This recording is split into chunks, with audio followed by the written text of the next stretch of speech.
Somebody just got killed in the gotcha. Somebody just what? Somebody just got killed. He lay on the ground in the gotcha. On December 11th, the Gotcha Inn lived up to its name.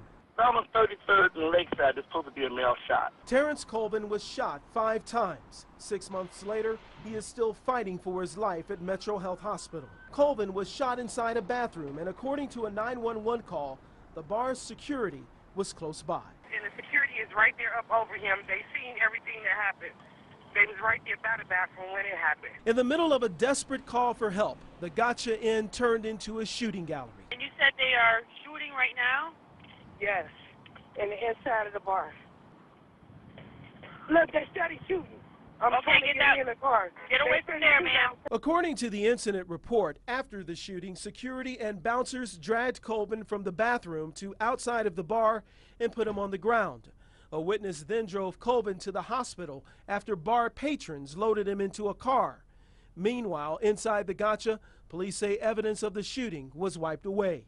According to the report, police who arrived on scene were told by security and bar employees that no one was shot in the bar and that the shots were outside. Police noticed cleaning supplies and blood on the bathroom floor, but they were told there was a fight earlier in the bathroom. Police left but were sent back to the scene to preserve any evidence. By then, it was too late. The bar was closed. Gotcha Inn manager Theodore Talieri was indicted in March for obstructing justice and tampering with evidence. Evidence police could have preserved immediately after the shooting. News Channel 5 has confirmed 2 off-duty Cleveland police officers were working security at the Gotcha Inn when Colvin was shot. Sources say Officer Noah Jones was inside the bar when the shots were fired.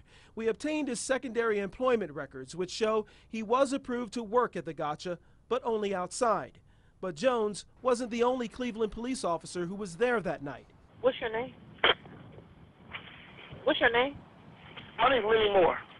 Sources say Officer Lenny Moore was working security with Jones. Secondary employment records obtained by News Channel 5 show Moore was not approved to work at the Gotcha.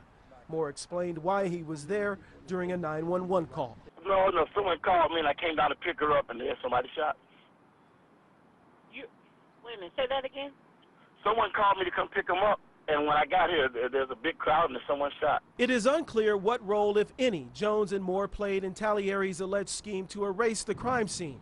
But sources say Moore's presence at the Gotcha undermines his credibility in another high-profile case. After leading police on a high-speed chase, Edward Henderson was allegedly beaten by 4 officers while he was handcuffed. 3rd District officers Martin Lentz, Kevin Smith, Paul Crawford, and Christopher Randolph were later charged with felonious assault. Lenny Moore was the officer who detained and handcuffed Henderson.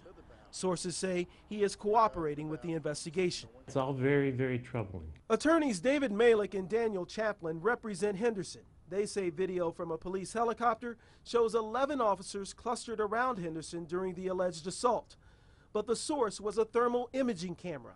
That makes the credibility of officers at the scene vital to determining what happened. Malick fears Moore's credibility could be undermined by what happened at the Gotcha Inn. So who knows what deals, if any, have been cut in this situation. I know we went and we looked for documentation about the Gotcha Inn incident, and we couldn't find even basic reports. Moore denies working security at the Gotcha Inn. Were you working there? No.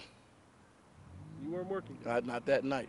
I was not scheduled to work there, and I don't even have permission to work there anymore. The commander told us not to. As far as his involvement in the Henderson case, and when I did see the commotion around him, all I did was pull a few people away from him. Other than that, who I pulled away from him, I cannot tell you.